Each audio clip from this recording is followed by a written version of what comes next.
राधे राधे। मुंशी प्रेमचंद की एक कहानी शिकारी राजकुमार आज हम सुनेंगे। बहुत अच्छी कहानी है, आप पूरी कहानी सुनिए। शिकारी राजकुमार। मई का महीना और मध्याह्न का समय था। सूर्य की आंखें सामने से हटकर सिर पर जा पहुंची थीं, इसलिए उनमें सील न था। ऐसा विदित होता था मानो पृथ्वी उनके भय से थर थर काँप रही थी। ठीक ऐसे ही समय एक मनुष्य एक हिरन के पीछे उन्मत्त चाल से घोड़ा फेंके चला आता था। उसका मुंह लाल हो रहा था और घोड़ा पसीने से लथपथ, किंतु मृग भी ऐसा भागता था मानो वायु वेग से जा रहा था। ऐसा प्रतीत होता था कि उसके पद भूमि को स्पर्श नहीं करते। इस दौड़ की जीत हार पर उसका जीवन निर्भर था। पछुआ हवा बड़े जोर से चल रही थी। ऐसा जान पड़ता था कि मानो अग्नि और धूल की वर्षा हो रही हो। घोड़े के नेत्र रक्त वर्ण हो रहे थे और अश्वारोही के शरीर का रुधिर उबल रहा था, किंतु मृग का भागना उसे इस बात का अवसर न देता था कि अपनी बंदूक को संभाले। कितने ही ऊख के खेत, ढाक के वन और पहाड़ सामने पड़े और तुरंत सपनों की संपत्ति की भांति अदृश्य हो गए। क्रमशः मृग और अश्वारोही के बीच अधिक अंतर होता जाता था कि अचानक मृग पीछे की ओर मुड़ा। सामने एक नदी का बड़ा ऊंचा कगार दीवार की भांति खड़ा था। आगे की भागने की राह बंद थी और उस पर कूदना मानो मृत्यु के मुख में कूदना था। हिरन का शरीर शिथिल पड़ गया। उसने एक करुणा भरी दृष्टि चारों ओर फेरी, किंतु उसे हर तरफ मृत्यु दृष्टिगोचर होती थी। अश्वारोही के लिए इतना समय बहुत था। उसकी बंदूक की गोली क्या छूटी, मानो मृत्यु के एक महाभयंकर जय ध्वनि के साथ अग्नि की एक प्रचंड ज्वाला उगल दी। हिरन भूमि पर लौट गया। मृग पृथ्वी पर पड़ा तड़प रहा था और उसने अश्वारोही की भयंकर और हिंसा प्रिय आंखों से प्रसन्नता की ज्योति निकल रही थी। ऐसा जान पड़ता था कि उसने असाध्य साधन कर लिया। उसने पशु के शव को नापने के बाद उसके सींगों को बड़े ध्यान से देखा और मन ही मन प्रसन्न हो रहा था कि इससे कमरे की सजावट दूनी हो जाएगी और नेत्र सर्वदा उस सजावट का आनंद सुख से भोगेंगे।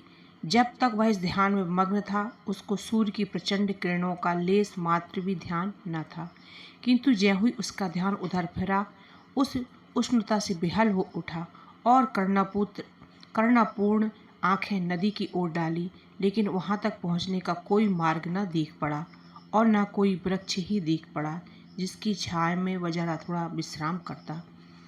इसी चिंतावस्था में एक दीर्घकाय पुरुष नीचे से उछलकर कगारे के ऊपर आया और अश्वारोही उसको देखकर बहुत अचंभित हुआ।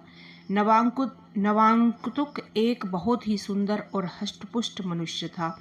मुख के भाव उसके हृदय की स्वच्छता और चरित्र की निर्मलता का पता देती थी। वह बहुत ही दृढ़ प्रतिज्ञ, आशा, निराशा तथा भय से बिल्कुल बेपरवाह सा जान पड़ता था। मृग को देखकर उस सन्यासी ने बड़े स्वाधीन भाव से कहा, राजकुमार, आज तुम्हें बहुत अच्छा शिकार हाथ लगा। इतना बड़ा मृग इस सीमा में कदाचित ही दिखाई पड़ता है। राजकुमार के अचंभे की सीमा न रही। उसने देखा कि साधु उसे पहचानता है। राजकुमार बोला, जी हाँ, मैं भी यही ख्याल करता हूँ। मैंने भी आज तक इतना बड़ा हिरन नहीं देखा, लेकिन इसके पीछे मुझे आज बहुत हैरान होना पड़ा। निसंदेह तुम्हें दुख उठाना पड़ा होगा। तुम्हारा मुख लाल हो रहा है और तुम्हारा घोड़ा भी बेदम हो गया है। क्या तुम्हारे संगी बहुत पीछे रह गए? इसका उत्तर राजकुमार ने बिल्कुल लापरवाही से दिया, मानो उसे इसकी कुछ चिंता न थी। सन्यासी ने कहा, यहाँ ऐसी कड़ी और धूप और आंधी में खड़े तुम कब तक उनकी राह देखोगे? मेरे कुटी में चलकर जरा विश्राम कर लो। तुम्हें परमात्मा ने ऐश्वर्य दिया है, लेकिन कुछ देर के लिए सन्याश्रम का रंग भी देखो और वनस्पतियों का और नदी के शीतल जल का स्वाद लो। यह कहकर सन्यासी ने उस मृग के रक्तमय मृत शरीर को ऐसी सुगमता से उठाकर कंधे पर धर लिया मानो वह एक घास का गट्ठा था और राजकुमार से कहा, मैं तो प्रायः कगार से ही नीचे उतर जाया करता हूँ। किंतु तुम्हारा घोड़ा संभव है ना उतर सके।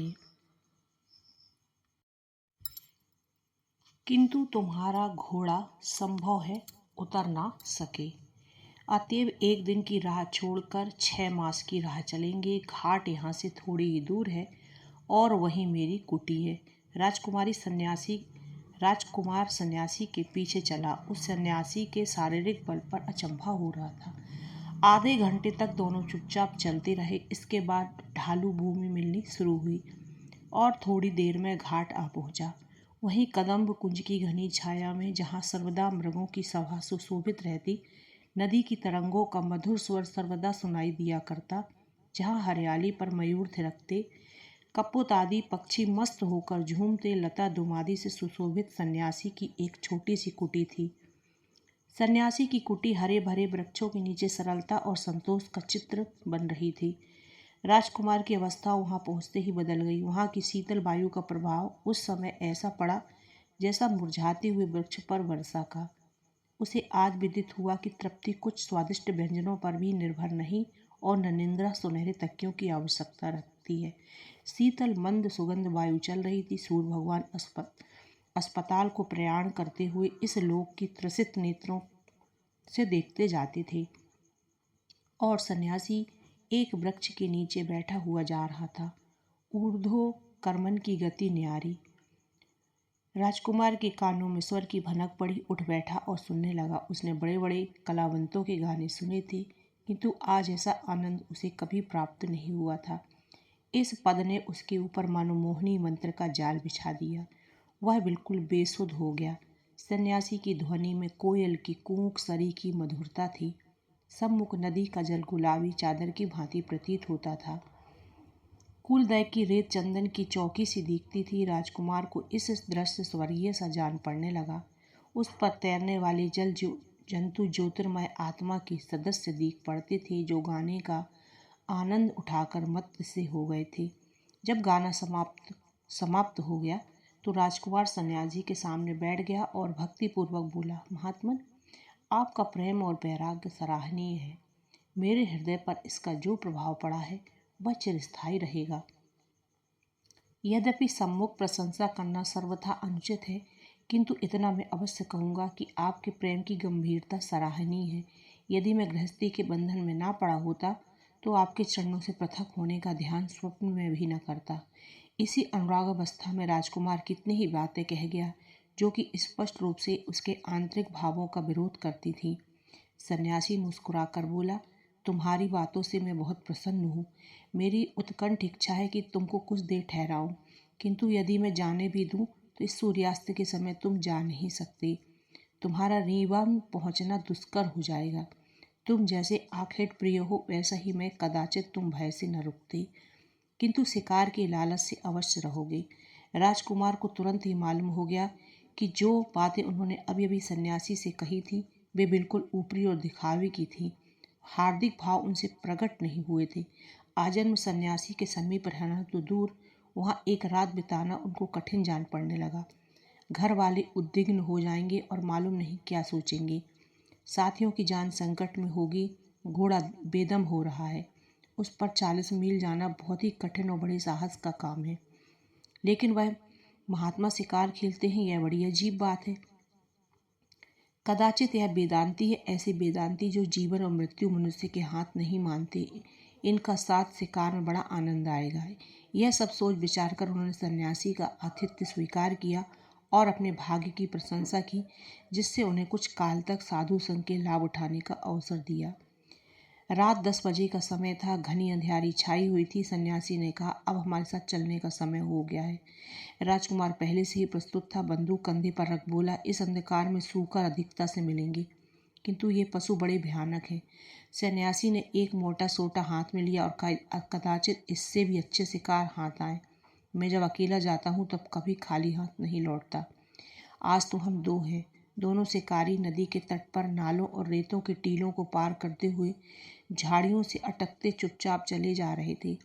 एक ओर श्यामवर्ण नदी थी, जिसमें नक्षत्रों का प्रतिबिंब नाचता दिखाई देता था और लहरें गाना गा रही थीं। दूसरी ओर घनघोर अंधकार, जिसमें कभी कभी केवल खगोलों के चमकने में एक क्षणस्थायी प्रकाश फैल जाता था। मालूम होता था कि वे भी अंधेरे में निकलने से डरते हैं। ऐसी अवस्था में कोई 1 घंटा चलने के बाद एक ऐसे स्थान पर पहुँचे जहाँ एक ऊंचे टीले पर घने वृक्षों के नीचे आग जलती दिखाई पड़ी। उस समय इन लोगों को मालूम हुआ कि संसार के अतिरिक्त और भी वस्तुएं हैं। सन्यासी ने ठहरने का संकेत किया। दोनों एक पेड़ की ओट में खड़े होकर ध्यानपूर्वक देखने लगे। राजकुमार ने बंदूक भर ली। टीले पर एक छायादार वटवृक्ष भी था। उसी के नीचे अंधकार में 10-12 मनुष्य शस्त्र शस्त्रों से सुसज्जित मिर्जई पहने चरस कदम लगा रहे थे। इनमें वे प्राय सभी लंबे थे। सभी के सीने चौड़े और हष्ट-पुष्ट। मालूम होता था सैनिकों का एक दल विश्राम कर रहा है। राजकुमार ने पूछा, यह लोग शिकारी हैं? ये राह चलते यात्रियों का शिकार करते हैं। ये बड़े भयानक हिंसक पशु हैं। इनके अत्याचारों से गांव के गांव बर्बाद हो गए हैं और जितनों को इन्होंने मारा है उनका हिसाब परमात्मा ही जानता है। यदि आपको शिकार करना है तो ऐसा शिकार कीजिए, ऐसा शिकार आप बहुत प्रयत्न करने पर भी नहीं पा सकते।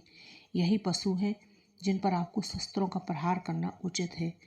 राजाओं और अधिकारियों का शिकार यही है। इससे आपका नाम और यश फैलेगा। राजकुमार के जी में आया कि 1-2 को मार डालें, किंतु सन्यासी ने रोका। कहा, इन्हें छेड़ना ठीक नहीं। अगर यह कुछ उपद्रव न करें तो भी बचकर निकल जाएंगी। आगे चलो, संभव है इससे अच्छे शिकार हाथ आए। तिथि सप्तमी थी। चंद्रमा भी उदय हो आया। इन लोगों ने नदी का किनारा छोड़ दिया था। जंगल भी पीछे रह गया था। सामने एक कच्ची सड़क दिखाई पड़ी और थोड़ी देर में कुछ बस्ती भी दिख पड़ने लगी। सन्यासी एक विशाल प्रसाद के सामने आकर रुक गए और बोले, आओ इसे मौलसरी के वृक्ष पर बैठें, परंतु देखो बोलना मत, नहीं तो दोनों की जान के लाले पड़ जाएंगे। इनमें एक बड़ा भयानक हिंसक जीव रहता है जिसने अनगिनत जीवधारियों का वध किया है। कदाचित हम लोग आज इसको संसार से मुक्त कर दें। राजकुमार बहुत प्रसन्न हुआ। सोचने चला कि चलो, रात भर की दौड़ तो सफल हुई। दोनों मौलसरी पर चढ़कर बैठ गए और राजकुमार ने अपनी बंदूक संभाल ली और शिकार की जिसे वह तेंदुआ समझे हुआ था बाट देखने लगा। आधी रात अधिक व्यतीत हो चुकी थी। यकायक महल के समीप कुछ हलचल मालूम हुई और बैठक के द्वार खुल गए। मोमबत्तियों के जलने से सारा होता प्रकाशमान हो गया। कमरे के हर कोने में सुख की सामग्री दिखाई दे रही थी। बीच में एक हष्टपुष्ट मनुष्य गले में रेशमी चादर डाले, माथे पर केसर का अर्धचंद्राकार लंबाकार तिलक लगाए, मनसत का सहारा बैठे सुनहरी मुहनाल से लच्छेदार धुआं फेंक रहा था। इतने में उन्होंने देखा कि नर्तकियों के दल चले आ रहे हैं। उनके हाव भाव और कटाक्ष की सेर चलने लगी। समाजियों ने सुर मिलाया, गाना आरंभ हुआ, साथ ही साथ मद्यपान भी चलने लगा। राजकुमार ने अचंभित हो पूछा, यह तो बड़ा रईस जान पड़ता है। सन्यासी ने उत्तर दिया, नहीं, यह रईस नहीं है, एक बड़े मंदिर के महंत हैं, साधु हैं, संसार का त्याग कर चुके हैं, सांसारिक वस्तुओं की ओर आंख नहीं उठाते, पूर्ण ब्रह्म ज्ञान की बातें करते हैं। यह सब सामान इनकी आत्मा की प्रसन्नता के लिए है। इंद्रियों को बस में किए हुए इन्हें बहुत दिन हुए। सहस्त्रों सीधे साधे मनुष्य इन पर विश्वास करते हैं, इनको अपना देवता समझते हैं। यदि आप शिकार करना चाहते हैं तो इनका कीजिए। यही राजाओं और अधिकारियों के शिकार है। ऐसे रंगे हुए सियारों से संसार को मुक्त करना आपका परम धर्म है। इससे आपकी प्रजा का हित होगा तथा आपका नाम और यश फैलेगा। दोनों शिकारी नीचे उतरे। सन्यासी ने कहा, अब रात अधिक बीत हो चुकी है, तुम बहुत थक गए होगे, किंतु राजकुमार के साथ आखेट करने का अवसर मुझे कम बहुत प्राप्त होता है। अतएव एक शिकार का पता और लगाकर तब लौटेंगे। राजकुमार को इन शिकारों में सच्चे उपदेश का सुख प्राप्त हो रहा था। बोला, स्वामी जी, थकने का नाम न लीजिए। यदि मैं बरसों आपकी सेवा में रहता और न जाने कितने आखेट करना सीख जाता। दोनों फिर आगे बढ़े। अब रास्ता स्वच्छ और चौड़ा था। हाँ, सड़क कदाचित कच्ची ही थी। सड़क के दोनों ओर वृक्षों की पंक्तियां थीं। किसी किसी आम वृक्ष के नीचे रखवाले सो रहे थे। घंटे भर बाद दोनों शिकारियों ने एक ऐसी बस्ती में प्रवेश किया जहाँ की सड़कों, लालटेनों और अट्टालिकाओं से मालूम होता था कि बड़ा नगर है। सन्यासी जी एक विशाल भवन के सामने एक वृक्ष के नीचे ठहर गए। राजकुमार से बोले, यह सरकारी कचहरी है। यहाँ राज्य का बड़ा कर्मचारी रहता है। उसे सूबेदार कहते हैं। इसकी कचहरी दिन को भी लगती है, रात को भी। यहाँ न्याय स्वर्ण और रत्नादिकों के मोल बिकता है। यहाँ न्याय प्रेता द्रव्य पर निर्भर है। धनवान दरिद्रों को पैरों तले कुचलते हैं और उनकी गुहार कोई भी नहीं सुनता। यही बातें हो रही थी कि एकाएक कोठे पर दो आदमी दिखलाई पड़े। दोनों शिकारी वृक्ष की ओट में छिप गए। सन्यासी ने कहा, शायद सूबेदार साहब कोई मामला तय कर रहे हैं। ऊपर से आवाज आई, तुमने एक विधवा स्त्री की जायदाद ले ली है। मैं इसे भली भांति जानता हूँ। यह कोई छोटा मामला नहीं। इसमें एक सहस्त्र से कम पर मैं बातचीत करना नहीं चाहता। राजकुमार ने इससे अधिक सुनने की शक्ति न रही। क्रोध के मारे नेत्र लाल हो गए। यही जी चाहता कि इस निर्दयी का भी वध कर दूं, किंतु सन्यासी जी ने रोका। बोला, आज से इस शिकार का समय नहीं है। यदि हम ढूंढेंगे तो ऐसे शिकार बहुत मिलेंगे। मैंने इनके कुछ ठिकाने बतला दिए हैं। अब प्रातःकाल होने में अधिक विलम्ब नहीं है। कुटी यहाँ से अभी 10 मील दूर होगी। आइए शीघ्र चलें। दोनों शिकारी 3 बजते बजते फिर कुटी में लौट आए। उस समय बड़ी सुहावनी रात थी। शीतल समीर ने हिला हिलाकर वृक्षों और पत्थरों की निंद्रा भंग करना आरंभ कर दिया था। आधे घंटे में राजकुमार तैयार हो गए। सन्यासी ने अपने विश्वास और कृतज्ञता प्रकट करते हुए उनके चरणों पर अपना मस्तक नवाया और घोड़े पर सवार हो गए। सन्यासी ने उनकी पीठ पर कृपापूर्वक हाथ फेरा, आशीर्वाद देकर बोले, राजकुमार, तुमसे भेंट होने से मेरा चित्त बहुत प्रसन्न हुआ। परमात्मा ने तुम्हें अपनी सृष्टि पर राज करने हेतु जन्म दिया है। तुम्हारा धर्म है कि सदा प्रजापालक बनो। तुम्हें पशुओं का वध करना उचित नहीं। दीन पशुओं के वध करने में कोई बहादुरी नहीं, कोई साहस नहीं। सच्चा साहस और सच्ची बहादुरी दीनों की रक्षा और उनकी सहायता करने में है। विश्वास मानो, जो मनुष्य केवल चित्त विनोदार्थ जीव हिंसा करता है, वह निर्दयी घातक से भी कठोर हृदय है। वह घातक के लिए जीविका है, किंतु शिकारी के लिए केवल दिल बहलाने का एक सामान। तुम्हारे लिए ऐसे शिकारों की आवश्यकता है जिससे तुम्हारी प्रजा को सुख पहुँचे। निःशब्द पशुओं का वध न करके तुमको उन हिंसक के पीछे दौड़ना चाहिए जो धोखाधड़ी से दूसरे का वध करते हैं। ऐसा आखेट करो जिससे तुम्हारी आत्मा को शांति मिले, तुम्हारी कीर्ति संसार में फैले। तुम्हारा काम वध करना नहीं, जीवित रखना है। यदि वध करो तो केवल जीवित रखने के लिए। यही तुम्हारा धर्म है। जाओ, तुम्हारा परमात्मा कल्याण करे। बोलो राधे राधे। कल्याण करे। बोलो राधे राधे।